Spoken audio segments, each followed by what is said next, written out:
Hi అండి, అందరికీ నమస్తే. ఈ రోజైతే మా ఊరి నుంచి కొత్తపేట వెళ్ళే దారిలో అయితే లాకులు ఉంటాయండి. ఆ లాకులు అయితే ఎలాగ ఉంటాయి ఏంటనేది అయితే మీకు ఈ వీడియోలో అయితే చూపిస్తున్నాను.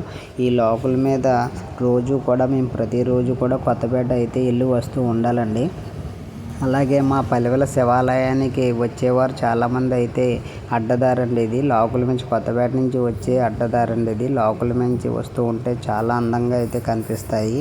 ఆ అందాన్ని అయితే మీకు చూపించాలని ఈ వీడియో అయితే చేస్తున్నాను. ఈ లాకులు అయితే మీకు పొంగేటప్పుడు అయితే చాలా ప్రమాదం అండి. ఇక్కడైతే దగ్గరగా అయితే వెళ్ళకూడదు, దూరంగా ఉండాలి. ఎవరైనా అయితే ఫోటోలు తీసుకోవాలంటే ఇక్కడ మాత్రం తీసుకోకండి.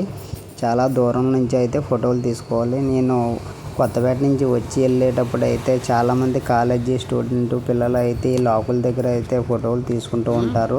అలా తీసుకునేటప్పుడు అయితే చాలా జాగ్రత్తగా ఉండాలని ఈ వీడియో అయితే చూపిస్తున్నాను. నేను కొత్తపేట నుంచి మా ఇంటికి వెళ్ళే దారిలో అయితే చాలాసార్లు అయితే చాలామంది ఫంక్షన్ వీడియోలు అయ్యే షూట్ చేసుకుంటున్నారండి. షూట్ చేసుకుంటే పర్వాలేదు, కానీ షూట్ చేసేటప్పుడు వెనకాలకి వెళ్ళేటప్పుడు కాలువలు అయితే చూసుకుంటూ ఉండాలి. ఎందుకంటే ఫోటో